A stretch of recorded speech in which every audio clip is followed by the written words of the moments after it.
Welcome to the Pedal Collaborative podcast. We're so glad you're here.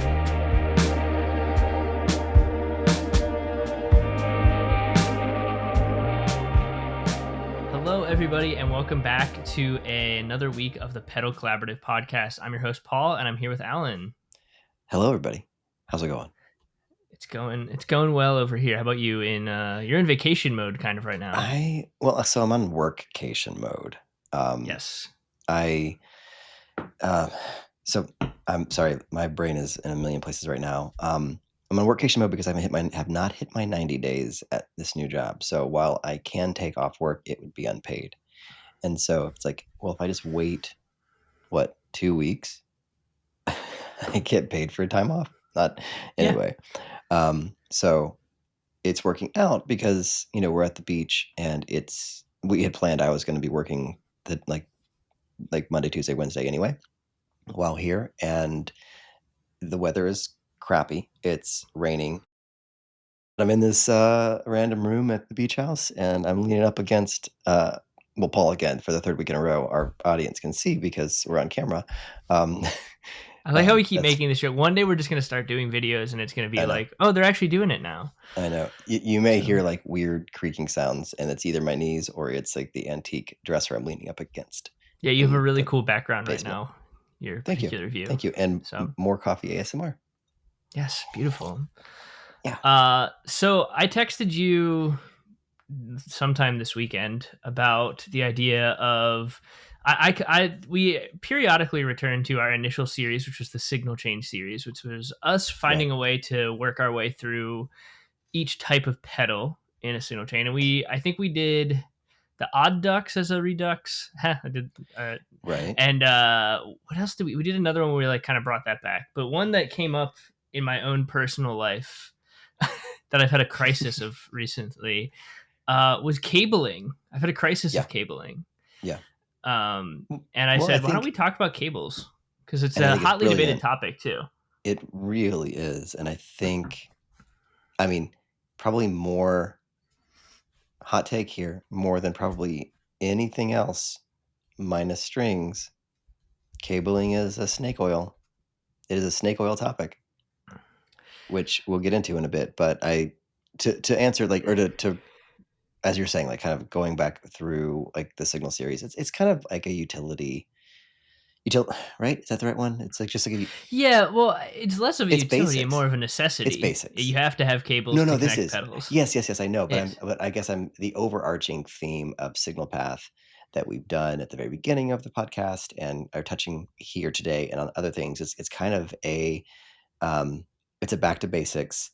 It's the kind of thing that, you can go your whole career, be it professional or fun, of being a musician and never talk about things like cables and get maybe, someone's like the way that I am sometimes when I get to you get into a party and you're like, oh yeah, like I've been playing guitar for 25 years. They're talking about like oxygen-free nickel-based connectors. I don't want to sound like an idiot. So I'm gonna just shake my head yes and eat some hors d'oeuvres and not talk, because that's what good musicians do at parties. Yes. Well, it's also very funny that you mentioned that, because I do feel like sometimes, and we've said this many times, neither of us are considered, in my mind, experts per se. We've just been playing forever and we like to experiment. Right. That's really what it comes down to. We are experts in our own opinions. Yes, that's a great way to say it. But you'll find yourself on a forum, or as you mentioned, I've had this same experience, like at either a show, there's a gathering of musicians at a party, you're at a studio, and someone starts throwing stuff out that I'm like, I've simply never heard of that. I don't know what that is, or I haven't thought about that, or etc. And cabling is one that I kind of think basically off and on my entire music career I have hyper-focused on, then forgotten about, hyper-focused on, forgotten about, hyper-focused on, forgotten about. And back when I was playing live a lot more and sort of needed stuff to be just so, whereas now I rearrange my pedal board or sometimes don't even use one because we're recording videos and it just lays out on my desk. I I tried like the Georgelles, I tried the lava cables, I had some self soldered, I had some molded cables, I had the Didarios, the Planet Waves, the Insert, the brand, a couple of Mogami ones when I was Hmm. feeling flush. And I was like, you know what, I could use a long run of a Mogami cable to fill this void in my heart. So Um, essentially, you're like a. These are all patch cables, right? yes, patch cables, patch cables. I'm talking patch cables. We're Okay. going to talk about all cables because it Right. goes, let's zoom out for those who, because I have seen this question on Reddit before. When you were connecting guitar, amp, and pedals, if you were just doing a simple mono run, you need a Yeah. cable, a quarter-inch instrument cable Or that goes TS from your cable as. guitar. TS Yeah. cable, yes, if you're confused while you're looking on the internet. A quarter-inch TS cable that goes from your guitar to the first pedal in your series. Between all Yes. of your pedals, assuming you have more than one, and you're not running stereo and you don't have any weird TRS jacks, you just need TS jack patch cables, which are Weird smaller, TRS quarter jack. inch. Yeah, well, Weirdos. sometimes TRS because there's weirdos. like TRS to TRS, then there's TRS to mono stereo. You All right, have, pause that for a yeah, second. yes, We will jump over to identifying cables in a second. So finish your thought, and then I actually want yes. to jump back even further or dive in, and I want to explain the different types of cables that a musician might run into in a live or studio environment. So, but I finish your like thought that. first. But I'll finish. And then, so minimum, we're saying mono everything, TS quarter inch patch cables. And Yep. then if you're running into a single amp at the end, you have another TS quarter inch cable from your last pedal to your amplifier or your DAW if you're Correct. recording directly. So at minimum, you've got quarter inch cables everywhere. And I was referring to, with all the ones I mentioned of playing live in particular, is patch cables. So let's zoom back out to what you were Okay. saying, and we'll get back. We'll keep going. Cables. So let's zoom out for a second and let's identify some of the various types of cables that you as a musician might run into when you are in playing live, playing in a studio, or more importantly to this context of this episode, trying to figure out what the hell to order online. You know, Yes. so you'll hear Paul and I talk about the word instrument cable and TS cable. Those are synonymous of each other, essentially because they are quarter-inch connecting jacks on either end, and TS stands for tip and sleeve. So I I don't have one with me. I might have one with me, but I'm not going to get up and go get it. It's in the other room. Here.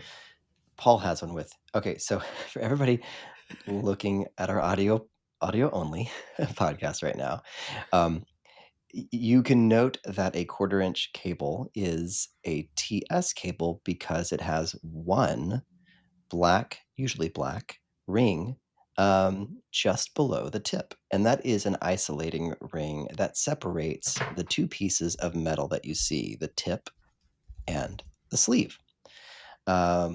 So standard mono signals all run on TS or instrument.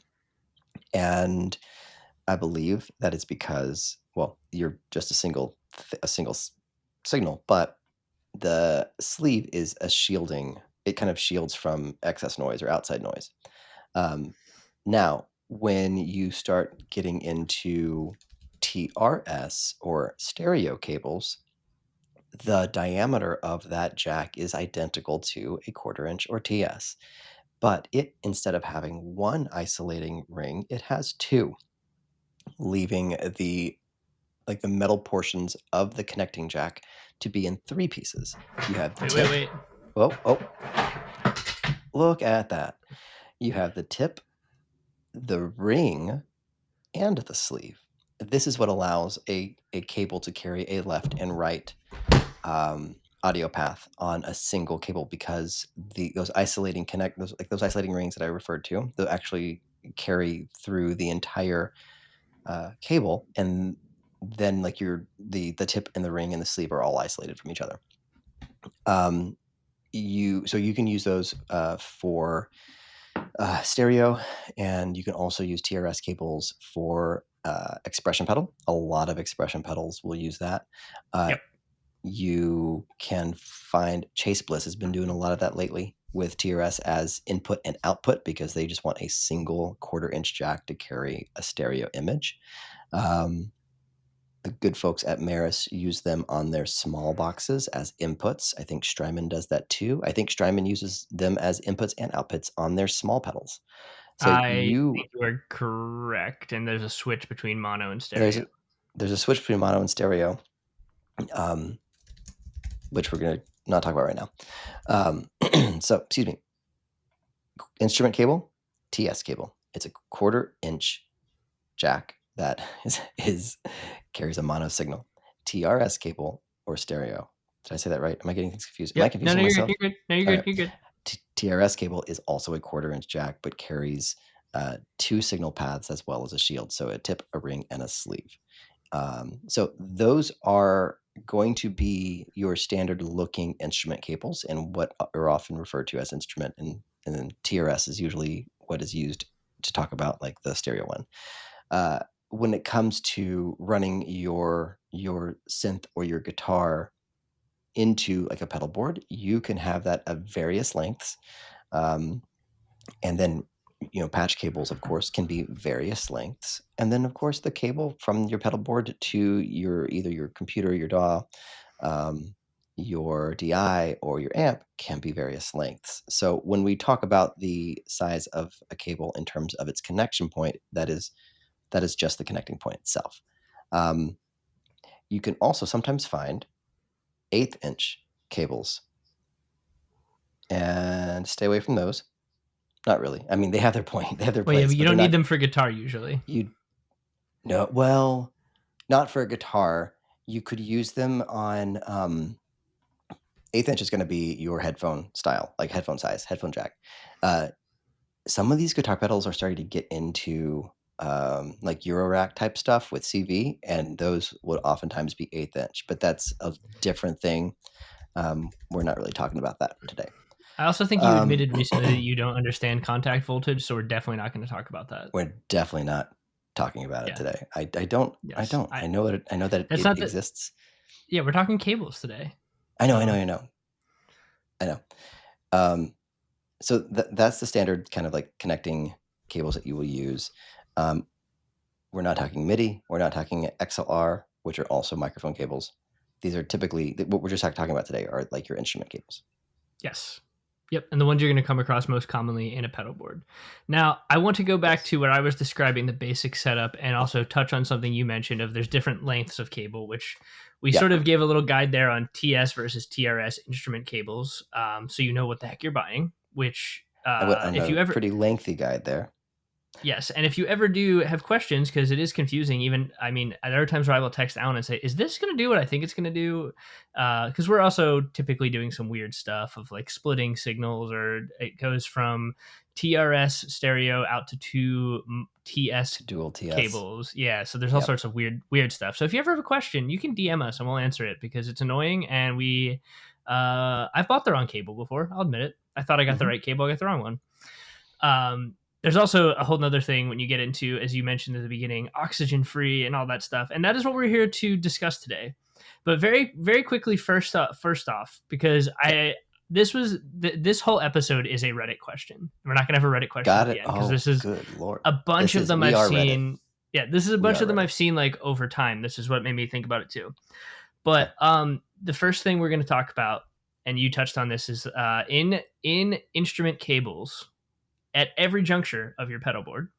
And I hate to, this is the one thing I don't think is snake oil, is size does in fact matter, because the longer your cable run, oh yeah, the longer your cable run, this is getting dirty. I'm in. The more tone suck you are going to hear. I did not intentionally structure that sentence the way it came out. It came out that way. We're gonna leave it at that. I'm gonna keep talking, and we're gonna talk past it. Alan can giggle. I have even noticed this in my own setup. See, I professionally threw that. You giggled. It's cool. We did it. I have noticed this in my own setup. If I am recording something where it is from my pedal board to my DAW, and I use like a 15-foot cable versus a 10-foot cable, the most noticeable thing, it's not necessarily, now tone suck is one of those things you'll hear on the internet and the people talk about in the whole cable and pedals. You'll hear it with pedals, like, oh, is Yeah. it true bypass versus whatever. For me, what is most noticeable with a longer cable length is everything is a little bit quieter and has a um, headroom, lower headroom on it, Yep. because everything is having to run just the physics of how sound works, which we're not going to get into, which I think we have touched on before or Googled stuff and talked about it. But just straight logically, the longer a signal path needs to run, the more it degrades. That's just how stuff works. The same way as a runner, if you have to run 6 miles versus 2, you start to degrade. I Same way don't audio is degrade. going to work. Yeah, I know I'm a you are. robot. Okay, well, Well, okay, so to be slightly more scientific on that front is because when we're talking about standard guitar runs, our guitar pickups are passive pickups. So the way well, that not everybody's, but ours are. oh, I'm sorry. Just to make sure there are Uh, active pickups. We play. I don't. Neither of us has an active correct. pickup guitar. Yeah, No, and the way you can figure out if you have an active pickup is do you have a battery in your guitar? Like yeah. Very easy. Very that's easy to the solve. easiest way to do it. Do I Basses, need a a lot of battery to basses power my guitar? are active. Yeah, if you need a battery, and I'm not talking like the batteries that like you would need for like the Gibson robot guitars because they need batteries for the tuners. I'm talking like do your Yes. pickups need a battery? Some EMGs, like some like heavy metal ones, like really high distortion might be more prone to needing one. But again, it's not like you're not going to accidentally like fall into a battery cavity and be like, "What's this for?" Like you typically buy Yes. a guitar that an active pickup because you know that's what Yeah. you want. Every like 6 months, I debate just like buying one for shredding, and then I'm like, I'm never going to use this, and I don't do it, and then I move back Um, to not we doing could that. start a new like a YouTube channel called Shredding for Ambience, and just um, okay. So the science behind it is essentially as you pick. Actually, I'm going into some science here. As you're That's okay. If we picking, know the science, if you know, I like at some point read this and did not retain the information, so I yeah, know what I hear. I don't know what it's doing. the way that your guitar makes an audio signal or an audio sound is through the strings kind of interrupting the magnetic waves surrounding the pickup because the pickups are a bunch of usually copper filaments, other things too, like the whole Fender wide range Cuneife, copper, nickel, iron filaments that are wrapped tightly around poles. So they're basically magnets. And when you interrupt that magnetic field with your playing by vibrating the strings, it converts that into an audio signal that is then sent out the output jack into your cables.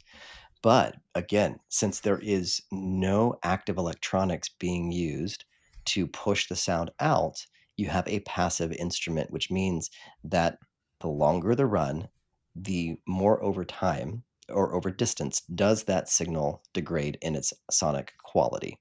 Um, and as Paul said, size does matter, and that's why.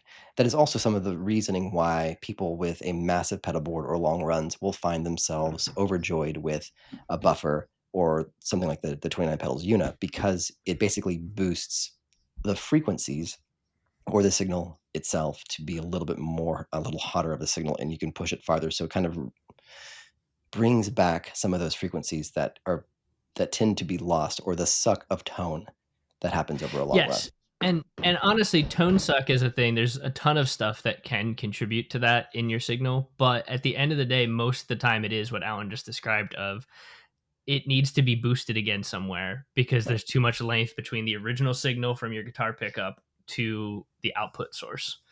Um, and I've noticed one of my biggest notices of this recently has been when I'm on my desktop versus my pedal board running to my amp Mhm. or my amp sim. If I just plug directly into like my Dream and my DAW, everything sounds so much louder. Everything is so much louder and so Yeah. much more present. Yeah. Overdrives have more headroom. Overdrives interact with each other in a like more pleasing fashion because they're not like sort of like muddied by the long 10 to 15-foot cable from my pedal board all the way to my desk. Um, Mhm. so that's why I wanted to start with size does matter when you're thinking about these things because it's back when I played live. I think you and I both have this from playing live in church, playing live with bands. Is I was always trying to not have a short cable so I could move around while I was playing. Yeah. Yeah. And also, as noted when James Wooten was on talking about live sound, all of the nuance we're discussing here is sort of lost in the live mix. Anyhow, Right. Yeah. your overdrive's not going to sound distinct from another overdrive. Your reverb's going to wash the room. All those things we talked about, James. So for me at the time, it was like, give me a 25-foot Mogami cable because it's a really high end cable that's not going to break, which is important when you're playing Hmm. live. Hmm. The connection's solid with those gold tips, Hmm. and 25 feet I wasn't worried about the tone suck as much as I was worried about like how can I move around without having it like Right. yoink my pedal board around or yoink my guitar back. Right. Now when you're recording all the time and you do hear all of that nuance, I'm always trying to I recently, because a lot of the gear I have cable wise, whether it be instrument or patch cables, is acquired and accrued over years of just like Yeah.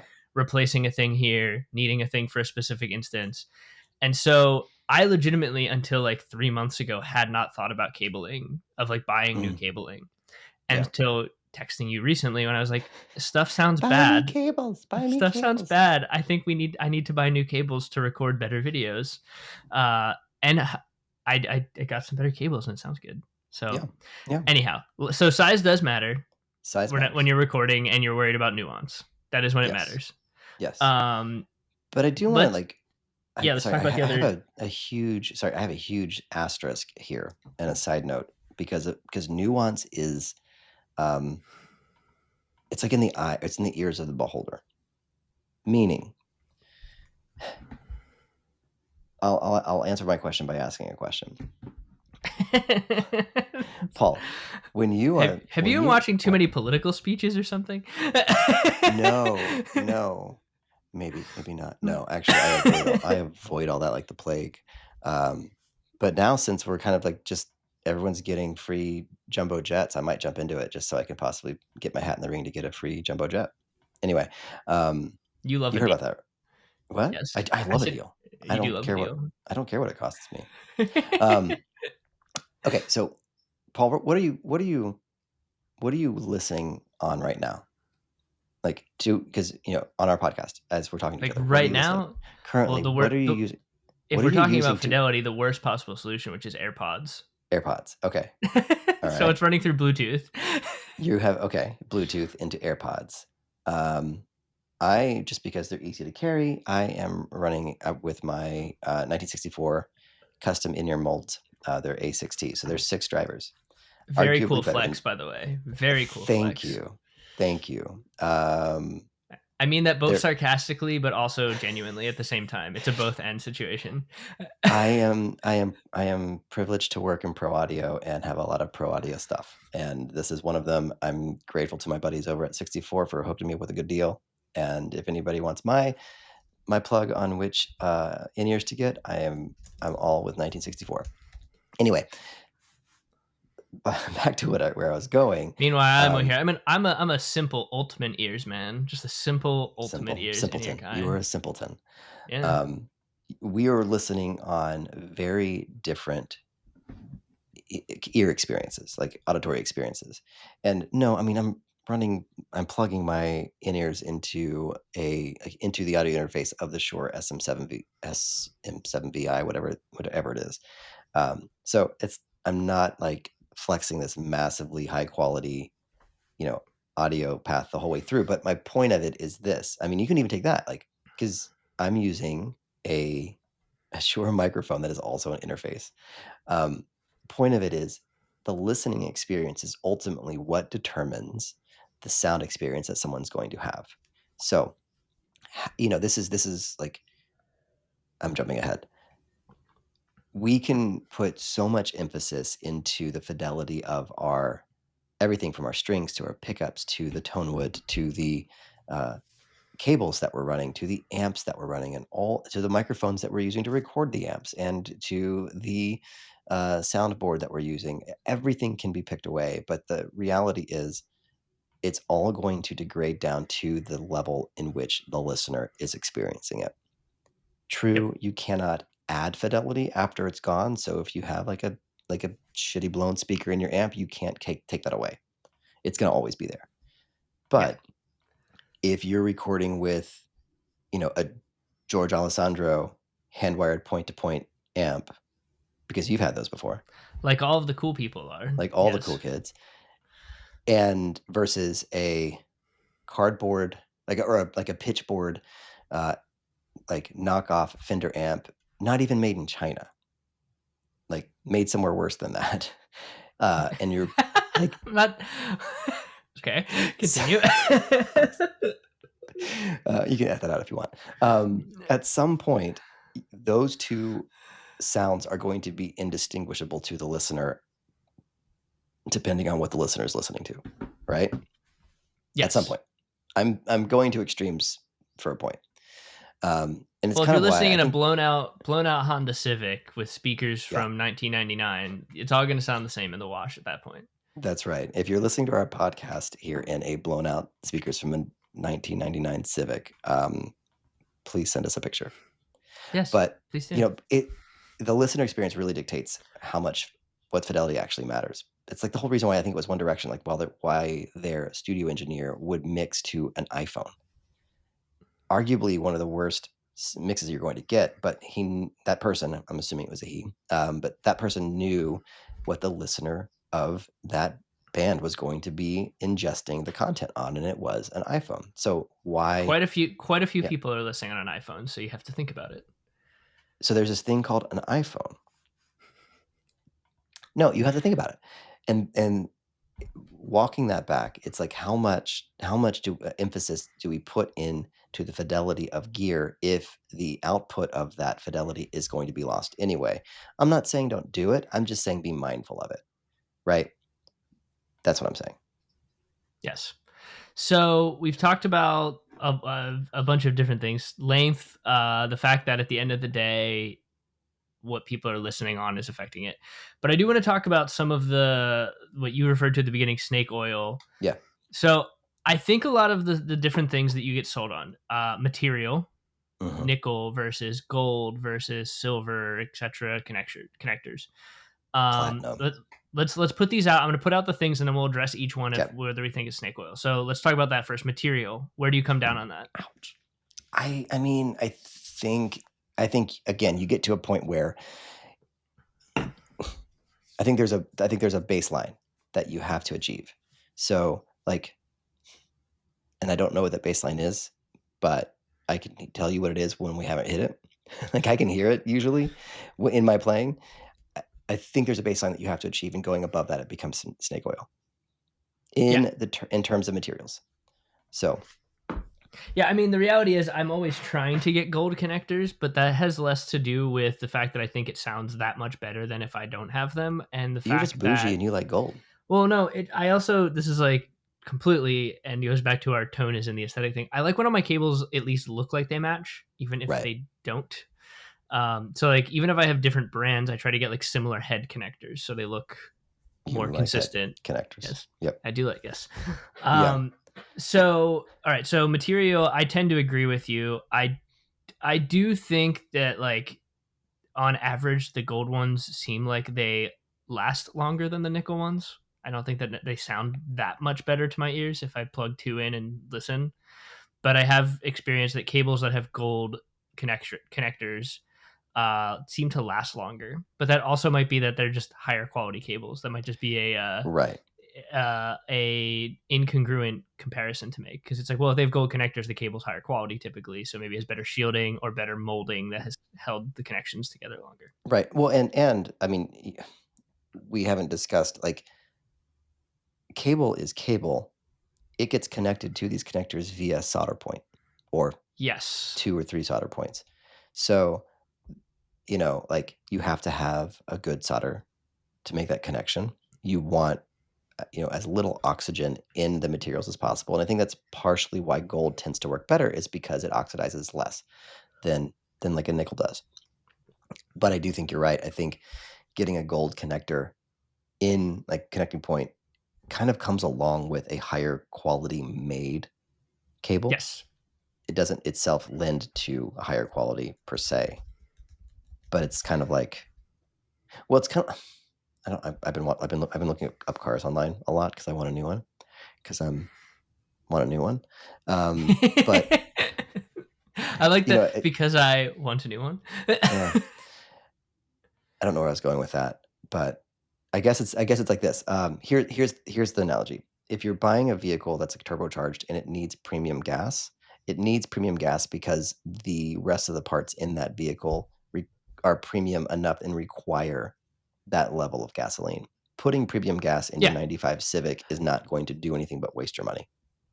It does not give you better performance. No. So gold in itself does not give you better performance, but if everything else along the lines of that cable manufacturing and whatnot are better, then it's better. Perfect. Perfectly said. If it's better, it's better. If it's better, it's better. So now I want to talk about something you just touched on there. So I have a very strong opinion on this, so I'll ask you yours. Uh-oh. Soldered cables Uh-oh. versus solderless patch cables. Okay. I have I prefer soldered cables over solderless. The reason being, I've said before, I don't solder. I'm not good at it. I'm even worse at solderless cables. They tend to fail on me.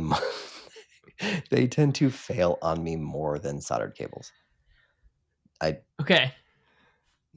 That's in my experience. I've had several of them. I've had George L's. I've had ones where you like clamp down an Allen screw Yeah, on the which one? I connecting was trying to point think of that brand because I've had a couple of forget. those too. Bullet. I can't remember. Bullet. Bullet. Yes. Bullet. I just keep saying the word bullet. Every single solderless cable I've used has failed on me at some point. Maybe not every single of those solder, but like every brand has failed on me more than I would like in a live scenario, and therefore I don't trust them.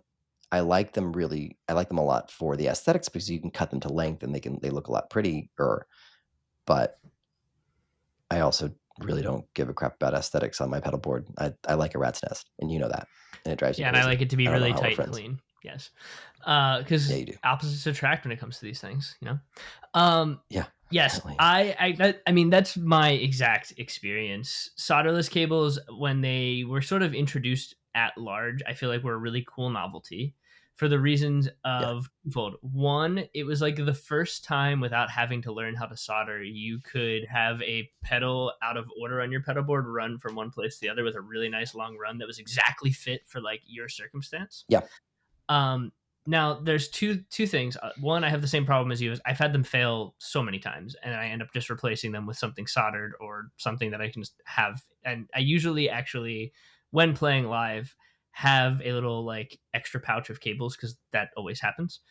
The other thing Mm. about solderless is it's like kind of, in my opinion, like exorbitantly expensive for like a worse quality thing um because Yeah. because it was like you're paying for all the connectors, you're then paying for the cable, and then the other piece, this is like a total personal thing, is I move around my stuff so much because of either selling, trading, wanting to use a different setup, or just simply like application of, oh, I need this pedal now for this thing. uh I always hated committing to my solderless cable being a certain length and then not fitting a new setup and then having to use more cable to make a new cable, and then all of a sudden I'm buying more Mm. cable and it's like you're chasing your tail. Whereas if you just have like a bunch of soldered cables, um you can figure it out. Just a bunch of different lengths. Getting cables of different lengths, you can figure it out. You don't have to have solderless. That's my opinion. I agree with I you. feel They like fail a lot more solderless, frequently too. it is the ultimate American way for pedals. Like you're paying extra for less convenience. Yeah, and it's also like more likely to fail. So good across the board. Yep. Really good. So go buy solderless. Um, okay, so now the last kind of piece. There's more. There's so much of this we could dig into, but I wanted to shielding. Um, Yeah. I Important. Yes, I was gonna say very important. It's not snake oil. That's not It snake oil. is. It is probably the number one place. Well, if you've ever had a cable that has bad RF shielding, you know. RF I is had short for radio frequency. It refers to wireless transmissions with audio transmissions. Thank you. You're like my glossary of terms as I throw things out today. I like it. If you've ever You're had a welcome. cable Thank with you. bad RF shielding, back when I first started playing guitar and was learning how to play in my parents' basement, I had several cables with bad RF shielding because that's what you bought. Yep. I think there was a bunch of like on stage cables, like the Yeah. they Yeah, yeah, blue and yeah. white box. Yeah. And where I grew up in Bucks County, if you plugged in at certain times of day with a cable that had bad shielding, you would actually pick up the local Catholic radio transmission. And it was actually kind of a cool thing that several times bands I played and we would use that for something like Oh, that's like a hilarious. like a very low fidelity sample that was just That's happening to be hilarious. like the Shrine of Chest Jehovah at shout out Doylestown, Pennsylvania, radio Hey. station. And so so I very early on, just because of the circumstances of living near that, had to figure out how to get better cable shielding, because I was like, oh wow, if I have cheap stuff, it like immediately picks this up, and I like can't play without there being a Catholic radio station interfering with my signal. So that was kind of Well, a fun and to be little clear, bit. you weren't like your music wasn't Catholic radio station esque music. It could have been if I wanted it to be, but no, it was not. This was, and honestly, the Catholic radio station was mostly like hymns and liturgical singing, so it always Okay. was like kind of fun to listen to through like a Fender tube amp, and you're just hearing like Catholic singing and then like a guy talking about it. It was kind of fun. That's great. I mean, that's not bad. There's Yeah. worse things to hear. There's No, better it things to also. hear. Just do you remember the brand new album that had the dog on the cover? I can't remember what it was called. Brand new Daisy? Is Daisy the one with the dog on the cover? You Yes, were a Daisy's bigger the one with the Brandon dog on fan the than I cover. was, so This is the Daisy on the cover with the dog. There was a okay. song on there that actually started with like an old hymnal and a guy talking about flipping to a certain page of your hymn book, and I was like, ah, man, This is if only probably I the had same like thing. thought This is the of same thing. this happened by accident. No. I think it's very intentional for what they did, but It is. Okay, so I remember when I heard RF that being shielding. like, man, maybe he's just bad shielding in those cables. So shielding is it absolutely is something to that you need to be as a musician need to be cognizant of, regardless of if you play live or not. Reason of it is that you are in at any given point in your life, unless you are in the middle of nowhere, Wisconsin or Utah or any of the places where there's a lot of land and no people, you're going to be constantly bombarded with radio frequencies that you do not know are there. I mean, obviously, like you have your phones, they produce radio frequencies, radio stations, radio frequencies, but television stations, satellites, Yep. all of these, there are a lot of things that produce, all of the first responders, those are all radio frequencies at different frequency points along the spectrum that are being blasted at various strengths, you know. If you really want to go deep and nerdy, we could probably do a frequency coordination discussion, and I could show I could show TV channels and what that looks like. Nobody wants to see that unless you're a big This RF nerd. feels like an episode for not even the Pedal Collaborative After Dark, but the Pedal No, Collaborative Hyperfixation. It's a yeah, special edition where Alan just shows everybody graphs and charts and illustrations.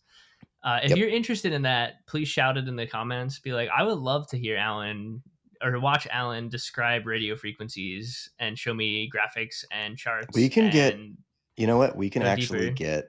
get an RF nerd on as a guest for that episode. But that has to be by demand. Y'all have Yes, to that's a come by back and demand. If say you want to hear yes. this, please let us know. If not, just don't speak on it. Yep. Yep. So So essentially, get it's kind of feels unfair to say a high quality RF shield at cable, but look for brands that advertise that they are shielded. disclose it. Yeah, that's I That they think. sorry, Yeah, that they're like disclosed. Sorry, not advertised, but disclose that they're RF shielded, because you're going to want that to keep unwanted sound out of your signal. yeah, yep. So and I there's a lot of other pieces of this. I feel like we've covered like the main bullet points. The other things are like your application, which is something I feel like we talk about on every one of these episodes when we're talking about gear, when it becomes to the signal path chain of like your application will matter on what cables you buy. But I think knowing the things we talked about, the length of cable you actually need to kind of what I think of like the minimum effective dose that will get you the tone you want to your ears, and it will do what you need it to do. Make sure you have good shielding. If you can get gold connectors, that seems to be a leading indicator that it's a higher quality cable.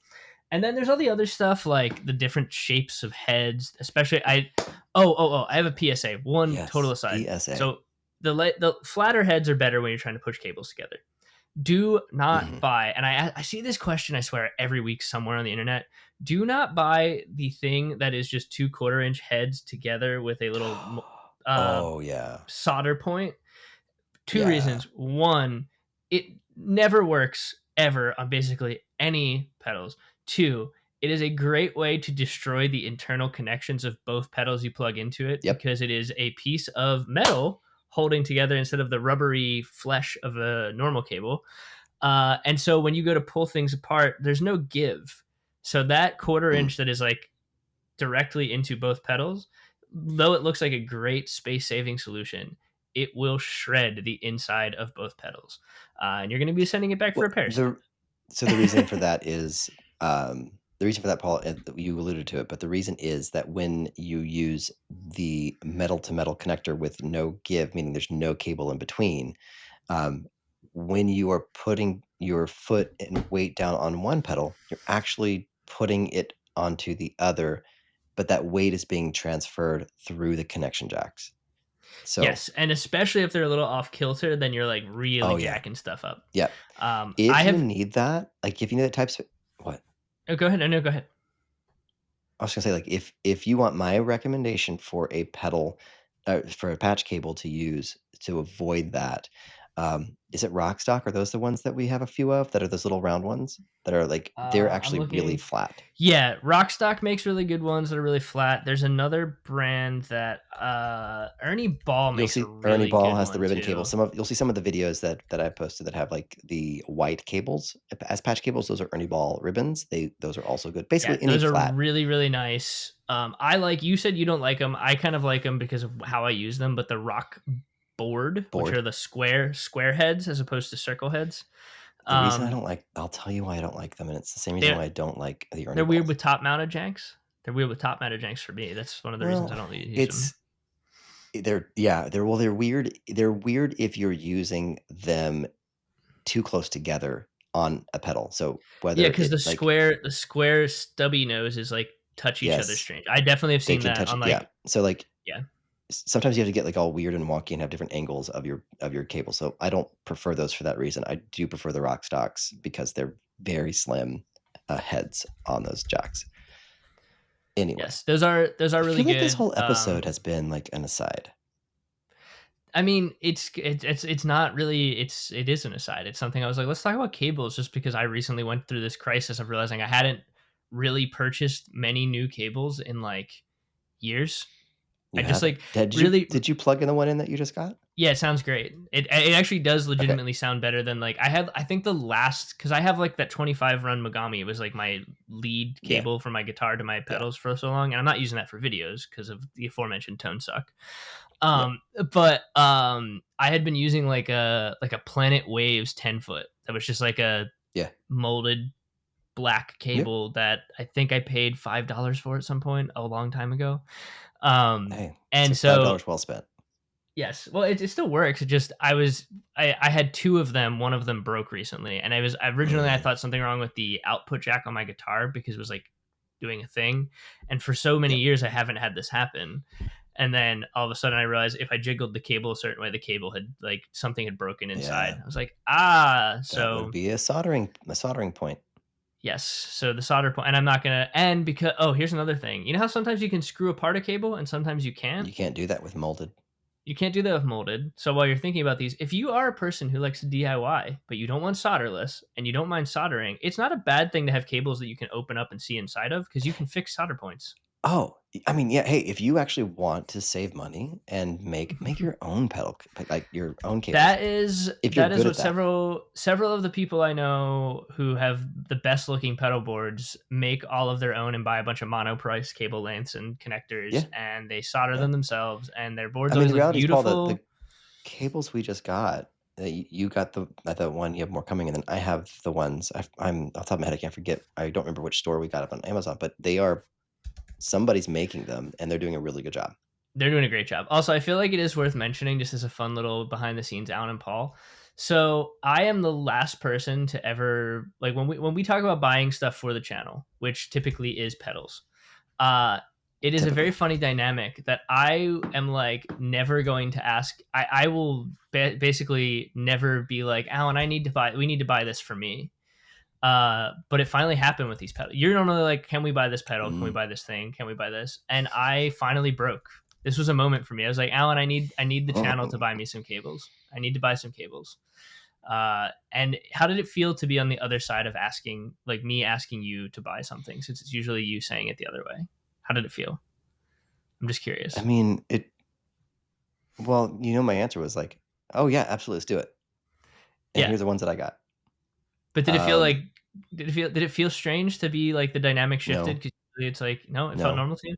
no, because you don't ask for frivolous things like I do, like you, I know that if you ask for something, you've already like toiled through the decision-making process. You just kind of need my take on either an item like such as this, like the type of cable, or you just need someone to, I mean, I like whipping up my credit card, so you just need someone else to do that. I don't know. It's not like No. me, like when we did the interview with Baptist and the folks at just drawing a blank. Sorry, the folks at Collision Collision Devices, devices. and no, I know, but the other wonderful person that I spoke with, I have only had 3 Dennis. cups of coffee today. Dennis. Dennis, thank you, Battis and Dennis. I wanted to buy 3 different colorways of the Nocturnal, having already had a version of the Nocturnal in my And you in have my a room. limited colorway too, which is funny about Right, that. right, but I wanted to buy I more. mean, I get That's it. the type of Especially with colorways, I think are one of the things that get both of us pretty bad. Like I think we talked about it a while ago, but both of us have had numerous copies of the Chase Bliss moods because they keep putting out another cool one, and we want another cool one. And it's like, well, I guess I'll sell my other one and get another cool one. They get us pretty bad with those over at Chase Bliss. they But I do. will say They that do. since we did purchase some Collision Devices stuff over the last few months, you got I think the pink and blue, I forget what they actually call it, the Nocturnal. Celeste. And then I waited for a really long time just because I really wanted what I refer to as the Easter egg version of the Creamsicle? Crush Easter egg. Journal. Got it. Yeah, just because there is a creamsicle version of the Crush Journal too. That's just I think orange, white, and gray, like Oh, across this the is board. okay. But Okay. I wanted the pastels that has like the green, the pink, the purple. It looks like Easter egg painted colors to me. That's why I call it that Yeah. colorway. Yeah. And I just saw they put out a black hole symmetry in that colorway too. Yeah, they did. So They I did, was but like, you can't get oh rid of your black hole no, symmetry. no, my black hole symmetry is not going anywhere. But I was like, oh man, they keep just making cool colorways, and everybody, I want cool colorways. It's really a problem. So Yes, your spending is a problem, Paul. We need to talk about it. We need to have an intervention on the yeah, channel, on the podcast. as I was saying, this is like, Alan, I think I need to buy some cables. Yeah, you are right though. I did vet and think about every angle of how much of a necessity it truly was. I was like, do I really need? I could probably just like figure something out, or I could resolder this cable that broke. And then it was like, this is stupid. I'm just gonna ask Alan. So Yep. So we bought them. There's something else I have to talk to you about after this, but we'll That's keep it fine. offline. So for everybody interested, I will. Paul and I will try and figure out. I'll look through our Amazon order and figure out the store on Amazon that sells the cables that we bought, and I'll put it in the liner notes. Just I know all I know is that WBC World Best Cables is the store, and they have different brands and they have like different connectors. Yeah. But it's World Best Cables is the store, and I will say we'll still put the it one link in. the Neutrik jacks on the one I got, Yes, which we didn't even talk about jacks. That's a whole nother thing that I do feel like Neutrik jacks are like the minimum standard I'm going to go with though. 100% of the time where I'm like, it needs to be that. But well, you know what? I feel like it is one of those that if I see that as a connector, I'm like, oh, okay, that's good. Like, yes, I don't like the gold I'm, cables. I'm like, oh, it's a Neutrik connection. It's probably really well made. Yeah. So, yes. But all right. Well, this has been a non-comprehensive overview of guitar cables, patch cables, instrument cables. 50 you got a little bit of science. I know. Well, that's the beauty of the Pedal Collaborative podcast. Also, just completely apropos of nothing, and I don't know why, but I feel the need to mention, and I don't think you've even started it yet. But if you are a fan of sci-fi, or if you are even more so a fan of Star Wars, and you're not watching Andor right now, you should be watching Andor, because I love the first season of the show. It is the best Star Wars of my entire life. I can't believe I got to live at a time where this came out. and I was nervous that season 2 might lose some of the magic, because sometimes TV shows don't, like sometimes you just don't get, like, first season nails it and you're like, okay, it's still good, but it's not quite. Season 2 is Yeah. better. And Yeah. somehow Tony Gilroy has leveled it up in every way. So this is just a random PSA. If you're not watching Andor, or you're Andor curious, go and watch Andor on Disney Plus. I'm still watching The Last of Us, and I'll tell you that was it Pedro Pascal? His Yes. character in The Last of Us is not the same character that he plays in Star Wars.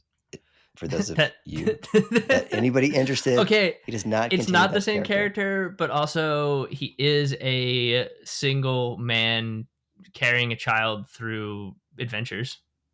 There it is. So he's maybe not it is the same. Not the It's the same same. character. Oh my God.